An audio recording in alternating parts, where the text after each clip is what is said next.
Beliau Kanjeng Rama sering di berbagai kesempatan menyampaikan qaul, yakni bahwasanya syariatun bila hakikatin atilatun wa hakikatun bila syariatin batilatun. Artinya satu aktivitas lahiriah jika tidak dibarengi dengan kondisi batiniah, maka ini kosong, tidak ada manfaatnya. Demikian pula sebaliknya, satu kondisi batiniah jika tidak ditindaklanjuti dengan satu amaliyah lahiriah, maka ini batal atau tidak ada artinya sama sekali. Ketika kita melakukan ibadah-ibadah, ketika kita melakukan amaliyah-amaliyah, misalkan sholat, puasa, zakat, membantu orang dan lain sebagainya, tetapi jika batiniah kita kosong, tidak dibarengi dengan kondisi batiniah, maka perbuatan-perbuatan kita ini adalah kosong, tidak ada artinya di hadapan Allah. Sebaliknya, walaupun kita telah melatih kondisi batiniah yang sedemikian rupa sehingga menurut kita sudah berada pada level batiniah tertentu, pada tingkatan batiniah tertentu, adab-adab batiniah tertentu, namun jika tidak ditindaklanjuti dengan amaliyah-amaliyah lahiriah, maka kondisi hati, kondisi batin setinggi apapun ini batal, tidak ada artinya. Maka jika kita melaksanakan rukun Islam, kita melakukan rukun-rukun Islam, tetapi kita tidak memiliki iman di dalam hati kita, maka rukun Islam yang kita lakukan ini kosong, tidak ada artinya, tidak ada manfaatnya. Demikian pula ketika kita kondisi batiniah kita sudah menerima rukun-rukun iman, tetapi dalam kehidupan sehari-hari kita belum bisa melaksanakan rukun Islam dengan baik, maka keimanan kita, rukun-rukun iman yang telah kita tetapi, telah kita yakini, ini dikatakan batal sehingga tidak ada artinya. Lalu bagaimana supaya aktivitas kita, amaliyah kita dan batiniah kita ini memiliki nilai di hadapan Allah? Jika ini kondisi batiniah, ya maka harus ditindaklanjuti dengan amaliyah-amaliyah lahiriah. Kita yakin bahwasanya tiada ada Tuhan selain Allah dan beliau Rasulullah SAW ini adalah utusan Allah. Maka kita harus melakukan segala macam perintahnya dan menjauhi segala macam larangannya. Maka kondisi batiniah kita tidak akan sia-sia. Atau sebaliknya, ketika kita melakukan amaliyah-amaliyah sholat dan lain sebagainya, maka kita harus barengi dengan kondisi batiniah sehingga amaliyah tersebut tidak kosong sehingga membuahkan manfaat. Beliau Syekh Ibnu Athaillah mendawuhkan di dalam Al-Hikam, amal-amal ini ibarat jasad-jasad atau gambar-gambar yang tidak ada nyawanya. Apa yang kita lakukan, amaliyah-amaliyah kita, ini ibarat gambar-gambar, patung-patung atau jasad yang tidak ada nyawanya, sehingga tidak akan memberikan manfaat kepada kita. Maka bagaimana supaya patung-patung, gambar atau jasad ibarat kata memiliki atau mendapatkan nyawa sehingga ia bermanfaat kepada kita? Dalam hal ini beliau Syekh Ibnu Athaillah mengatakan ruh dari amal-amal tersebut adalah ikhlas.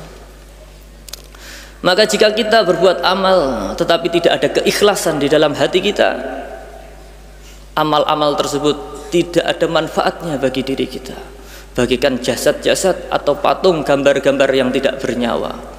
Barulah ketika kita melakukan amal-amal dengan dibarengi usaha kita untuk ikhlas. Ini ibarat patung kemudian memberikan manfaat kepada kita. Ikhlas sendiri didawuhkan ada tiga tingkatan. Ikhlasul abidin, dimana ikhlasul abidin ini adalah ikhlasnya seorang pekerja, ikhlasnya buruh atau karyawan pabrik. Maka ia melakukan aktivitas amal, aktivitas perbuatan ini masih mengharapkan upah atau imbalan kepada tuannya. Jika ia buruh pabrik, maka ketika ia bekerja, ia mengharapkan upah bulanan, gajian dari pemilik pabrik. Ibarat ia, mohon maaf, pembantu rumah tangga, maka ia mengharapkan imbalan bulanan dari tuan yang ia ikuti. Demikian pula ketika seseorang beribadah kepada Allah, jika ikhlas yang ada di dalam hatinya ini masih pada makom muhibin, maka dalam aktivitas-aktivitas ibadahnya ia masih mengharapkan imbalan kepada tuannya, yakni Allah Subhanahu wa taala. Ia sholat masih mengharapkan surga dan ingin terbebas dari neraka, dan lain sebagainya, dan lain sebagainya. Ini ikhlasul muhibin. Kemudian meningkat, mohon maaf, tadi ikhlasul abidin.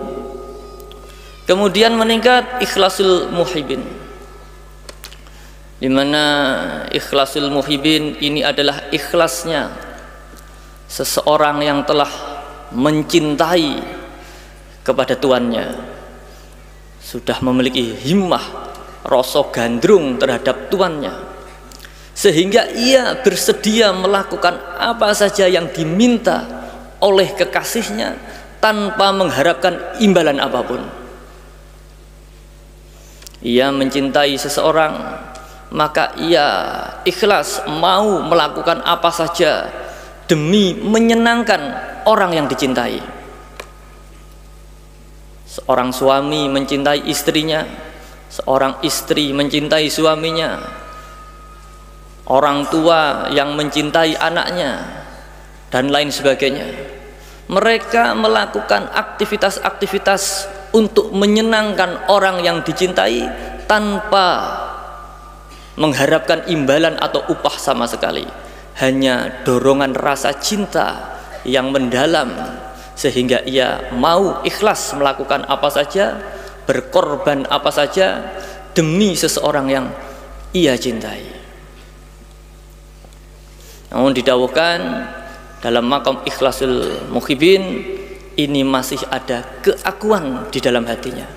Ia masih merasa bisa mencintai, ia masih merasa bisa berkorban, dan lain sebagainya. Kemudian meningkat setelah ikhlasul abidin, kemudian ikhlasul muhibin, meningkat pada ikhlasul arifin. Ikhlasul arifin ini dikatakan adalah ikhlas yang paling tinggi di mana ikhlasul arifin ini adalah ikhlasnya orang-orang yang telah makrifat kepada Allah, orang-orang yang telah sadar makrifat kepada Allah, sehingga ia melakukan amal ibadah tidak ada harapan apa-apa dan bahkan tidak merasa apa-apa. Jika kita menisbatkan ikhlasul abidin dan muhibbin ini kepada sesama manusia, teman, orang tua kita, mungkin masih bisa. Tetapi kalau ikhlasul arifin, ini adalah ikhlasnya seorang hamba yang telah makrifat kepada Allah Subhanahu wa ta'ala. Ketika ikhlas ini sudah sangat luar biasa. Jika kita misalkan oleh Allah diberi ikhlasul abidin, walaupun dalam tingkatan ikhlas ini ikhlas yang paling awal, tetapi apapun itu sudah merupakan sebuah ikhlas yang ada di dalam hatinya. Lebih baik daripada tidak ada ikhlas sama sekali. Maka harus bersyukur kalau ada di antara kita yang telah diberi oleh Allah bisa mempraktekkan, telah bisa menerapkan, telah bisa merasa ikhlas walaupun ini masih dalam makom abidin, harus disyukuri. Apalagi jika kemudian kita diberi meningkat ikhlas muhibbin, apalagi ikhlas arifin. Tetapi kondisi keikhlasan ini tidak bisa dicari para hadirin hadirat. Ikhlas ini merupakan pemberian dari Allah kepada hamba yang diinginkan, yang dicintai. Kita bisa saja belajar ilmu ikhlas sehari semalam, sebulan penuh, setahun penuh, puluhan tahun bahkan, tetapi ini tidak akan menjamin adanya ikhlas di dalam hati kita. Karena ikhlas ini adalah pemberian yang Allah berikan di dalam hati seorang hamba yang dikehendaki. Tetapi di dalam Al-Hikam ini beliau Ibnu Athaillah memberikan satu tuntunan bagaimana kita melatih hati kita, melatih sikap kita untuk siap, agar siap jika Allah memberikan keikhlasan di dalam hati kita. Didakwahkan bahwasanya untuk melatih keikhlasan di dalam hati kita, maka kita harus belajar memendam dalam-dalam keakuan, ego dan eksistensi yang ada di dalam hati kita. Semakin dalam kita menanam, semakin cepat Allah memberikan ikhlas di dalam hati kita.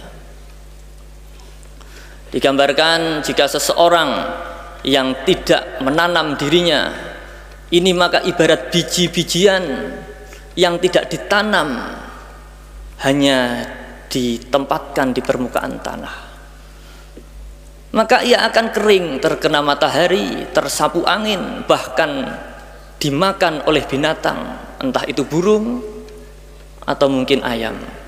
Maka ketika biji tersebut tidak ditanam dalam-dalam dan kemudian kering, bahkan diambil oleh binatang, hilanglah keikhlasan di dalam amal ibadah kita. Ketika kita tidak memendam dalam-dalam, kita sholat, kita tampakkan di permukaan, kita sodakoh, kita tampakkan di permukaan, kita puasa, kita tampakkan di permukaan, maka ini ibarat biji yang tidak ditanam di dalam tanah. Ia akan kering, tidak akan tumbuh, sehingga amal-amal ibadah tidak akan berbunga atau berkembang. Maka ditanam, menahan diri untuk tidak mencerita-ceritakan, tidak memamer-mamerkan, menahan diri untuk tidak riak dan lain sebagainya. Ditanam dalam-dalam.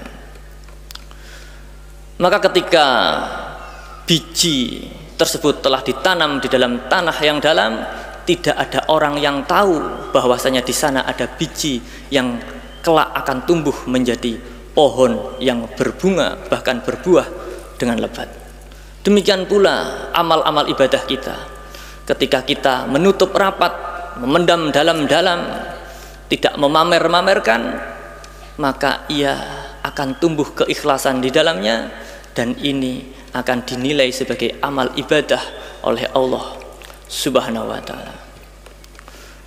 Maka kita di dalam Wahidiyah oleh beliau Mbah Yai qaddasallahu sirah wa radhiyallahu an, kita setiap hari dituntun untuk bermujahadah. Kita dituntun untuk memohon kepada Allah. Nas'alukallahumma bihaqqihi an tuhriqana fi lujati bahril wahdah.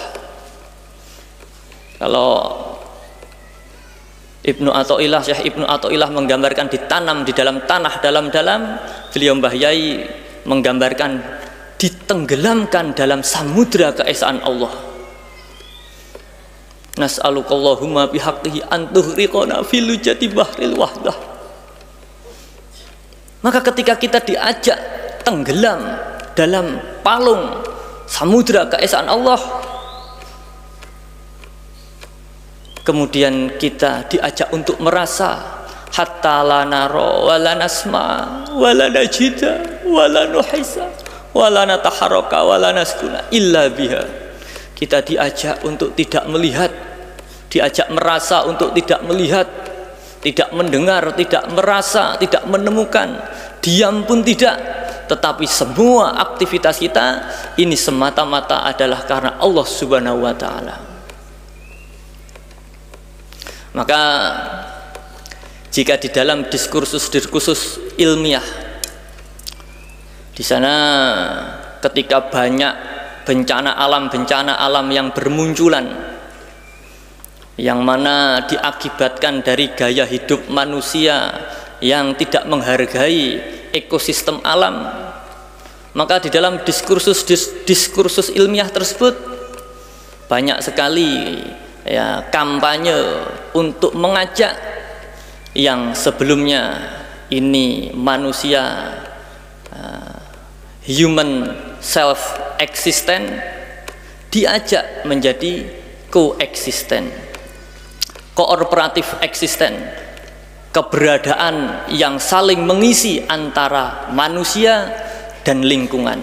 Yang sebelumnya manusia merasa yang paling istimewa mensalahartikan dawuh bahwasanya Allah menyediakan alam untuk manusia, ini disalahartikan bahkan dieksploitasi sehingga yang ada hanyalah bagaimana untuk memenuhi hasrat pribadi. Maka kemudian muncul gerakan koeksisten, bagaimana kita merasa tumbuhan juga butuh ruang kehidupan, alam juga butuh ruang kehidupan. Namun ternyata kita di Wahidiyah oleh Mbah Yai Majid bukan hanya diajak untuk mengeliminir self existent, bahkan kita juga diajak untuk mengeliminir koeksisten menjadi zero existent, yang ada hanyalah eksistensi Allah, the one and only existent, yakni Allah Subhanahu wa ta'ala.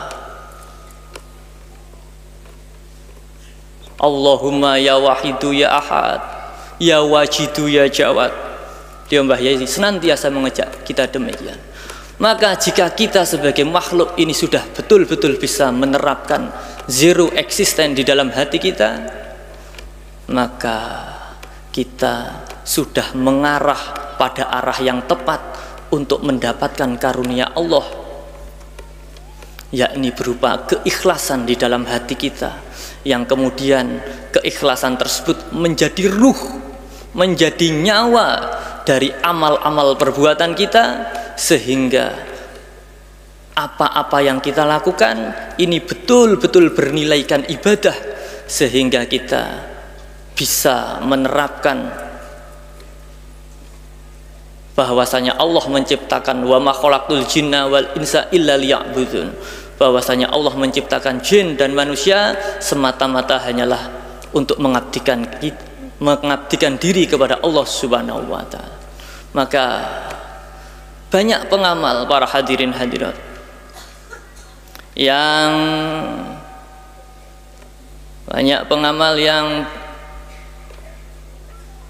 merasa berpikir, banyak pengamal yang berasumsi bahwasanya Mbah Yai mengajari kita istighraq hanya di dalam mujahadah yang secara hitungan mungkin hanya beberapa detik saja.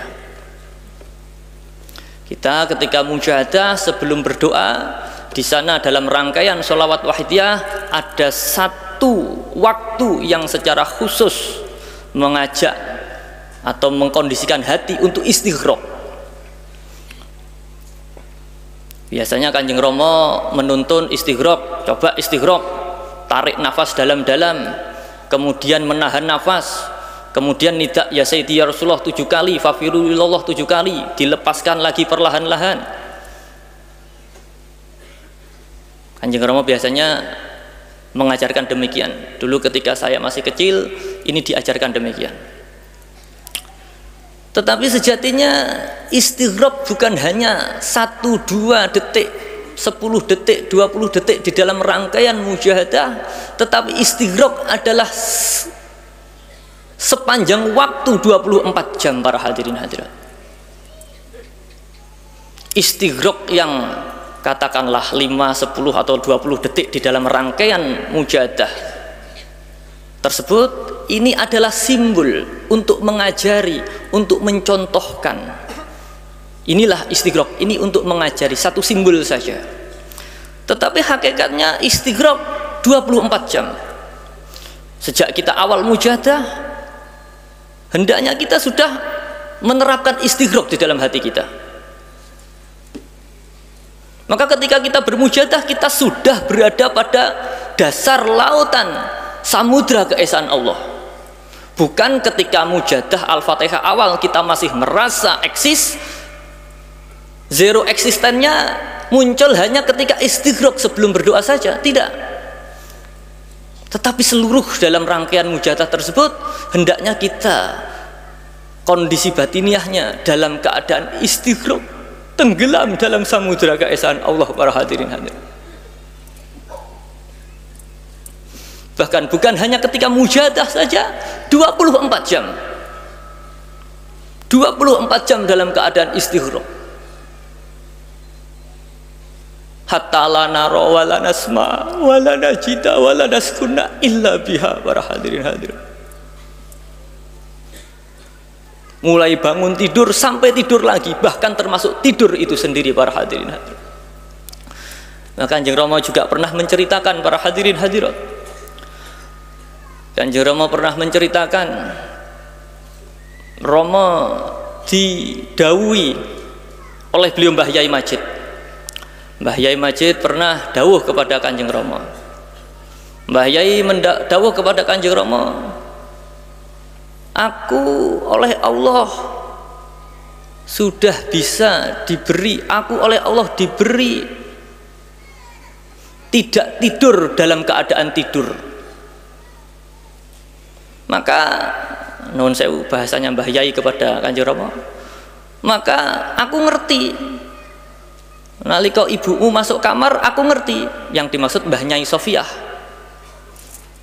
Artinya Mbah Yai Majid menggambarkan, bercerita kepada Kanjeng Rama, Mbah Yai Majid oleh Allah diberi bisa meninggalkan tidur dalam keadaan tidur, sehingga yang tidur, yang sare, yang istirahat ini adalah fisiknya saja para hadirin hadirat. Mbah Yai diberi bisa perso oleh Allah situasi yang terjadi di sekitar beliau, walaupun beliau secara lahiriah dalam keadaan sare. Maka inilah istighraq. Bukan hanya 10 detik, kita bisa menahan nafas 10 detik itu sudah cukup bagus, 20 detik sudah cukup bagus misalkan. Tidak. Tetapi dalam seluruh keadaan kita, hendaknya kita berusaha mempraktekkan istighraq. Kita di perjalanan naik mobil, naik bis, daripada ngelamun, daripada bermain HP yang kurang manfaat, berbincang-bincang yang kurang manfaat, kita latihan istighraq. Tenang, gung lewang-lewong, tidak ada apa-apa. Hujan datang tidak dirasa, panas datang tidak dirasa, dan lain sebagainya, dan lain sebagainya. Maka teringat kisah beliau Sayyidina Ali ketika terkena panah, kemudian akan dicabut oleh sahabat yang lain. Beliau Sayyidina Ali meminta, tunggu, cabutlah ketika aku sholat. Maka ketika dalam keadaan sholat, beliau begitu zauq, hadir kepada Allah, sehingga ketika panah dicabut dari tubuh beliau, jiwa beliau tidak merasakan kesakitan. Mungkin fisik beliau tetap merasakan kesakitan, darah mungkin tetap keluar, tetapi jiwa beliau tidak merasa kesakitan karena begitu zauqnya di dalam sholat beliau ketika bertemu dengan Allah Subhanahu wa Ta'ala. Inilah para hadirin hadirat, mari kita pengamal wahidiyah. Bagaimana selama ini kita mengamalkan wahidiyah, para hadirin hadirat? Bagaimana selama ini kita bermujahadah? Apakah ketika kita bermujahadah sudah sejak dari awal melatih istighraq? Paling tidak kita hanya mengingat hal-hal yang baik-baik saja. Kalau belum bisa menghilangkan eksistensi diri kita, paling tidak kita mengingat hal-hal yang baik saja, para hadirin hadirat.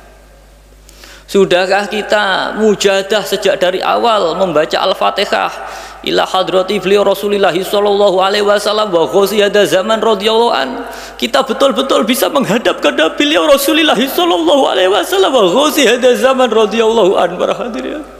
Atau ketika kita bermujahadah, ketika kita hadiah Fatihah kepada beliau Kanjeng Nabi dan ghosi hada zaman, hati kita teringat dagangan kita, para hadirin hadirat. Hati kita teringat rumah kita, teringat sawah kita, kebun kita, para hadirin. Hati kita teringat binatang ternak kita, para hadirin hadirat. Apalagi para hadirin hadirat, ketika kita di dalam mujahadah yang ada di dalam pikiran kita justru maksiat, para hadirin hadirat.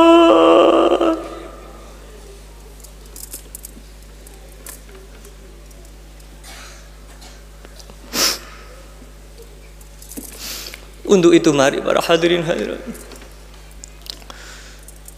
mujahadah Nisusana Provinsi Jawa Timur pada malam hari ini bertepatan yang menjadi tuan rumah. Kita tahu mujahadah Nisusana ini adalah pelaksanaan mujahadah sholawat wahidiyah oleh pengamal wahidiyah di dalam satu provinsi yang tempatnya berpindah-pindah dari satu kota atau kabupaten di dalam satu provinsi. Dan malam ini yang mendapat giliran, yang menjadi tuan rumah, ini adalah kota dan kabupaten Kediri, yang kebetulan Pondok Pesantren Kedunglu berada di sana, para hadirin.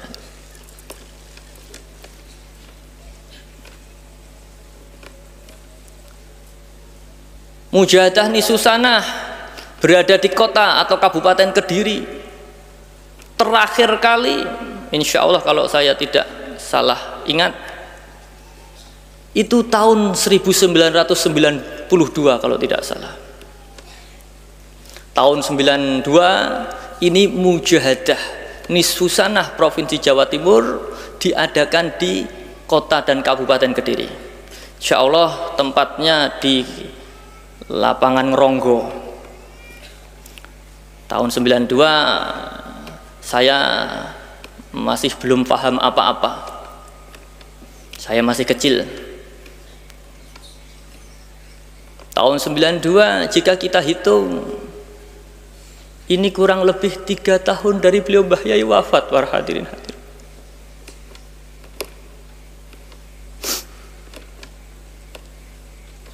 Kemudian setelah puluhan tahun perjuangan Wahidiyah diperjuangkan oleh beliau Kanjeng Rama. Perjuangan Wahidiyah oleh Allah dibuka, diberi perkembangan-perkembangan yang pesat dan signifikan, sehingga perjuangan Wahidiyah bukan hanya dikenal oleh masyarakat Kediri saja, tapi di berbagai daerah penjuru tanah air, bahkan luar negeri para hadirin hadirat. 30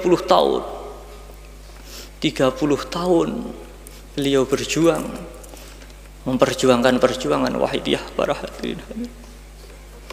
Malam ini Mujahadah Nisusanah Provinsi Jawa Timur kembali ke Kediri para hadirin hadirat. 2 tahun setelah Kanjeng Rama wafat para hadirin hadirat. Mari kita bayangkan para hadirin hadirat, bagaimana 30 tahun ke depan perjuangan Wahidiyah para hadirin hadirat. Jika kita gelonjong, jika kita malas, jika kita tidak bersungguh-sungguh, 30 tahun ke depan bukan perjuangan Wahidiyah bukannya semakin berkembang, tapi justru semakin merosot para hadirin hadirat.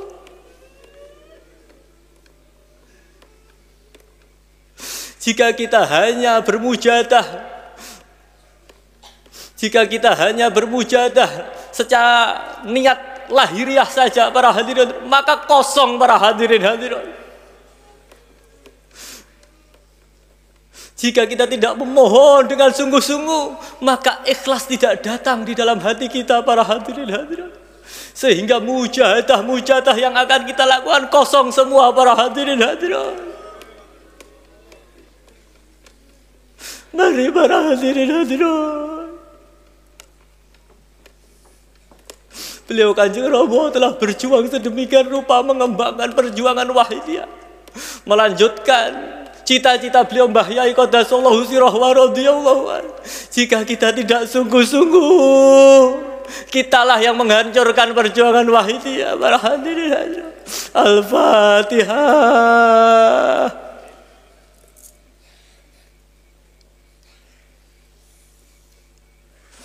Mari para hadirin hadirat, kita bayangkan para hadirin hadirat, kita jauh dari ikhlas para hadirin hadirat.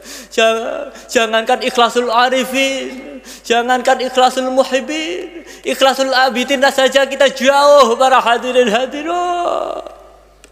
Mari kita bayangkan para hadirin hadirat, kita bayangkan kita berada di tengah lautan para hadirin hadirat, kita berada di dalam satu sampan perahu kecil para hadirin hadirat, di tengah lautan gelap gulita, hujan yang lebat para hadirin hadirat, badai datang, air laut, ombak sangat tinggi para hadirin hadirat. Sementara di belakang kita, di dalam sampan yang kecil, ada anak dan istri kita para hadirin hadirat. Jika kita tidak sungguh-sungguh, semuanya tenggelam para hadirin hadirat. Jika tenggelam dalam samudra keesaan Allah, maka ini adalah barokah para hadirin hadirat. Tetapi jika tenggelam dalam lautan dosa-dosa kita para hadirin hadirat, mari para hadirin hadirat, yang kita bisa lakukan hanyalah pasrah bongkoan para hadirin hadirat. Yang bisa menyelamatkan kita adalah syafaat beliau Rasulullah sallallahu alaihi wasallam. Untuk itu kita jangan putus asa para hadirin hadirat.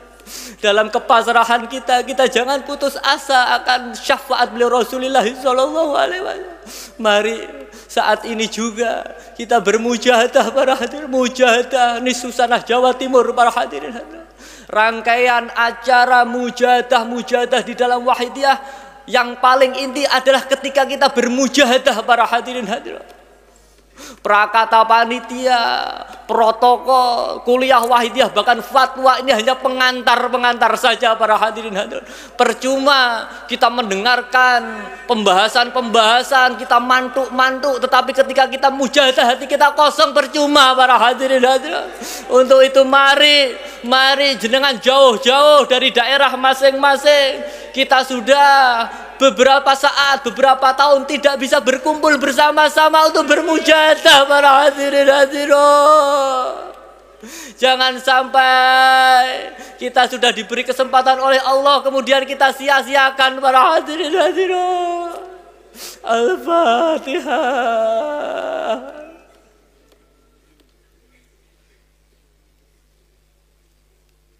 Al-Fatihah.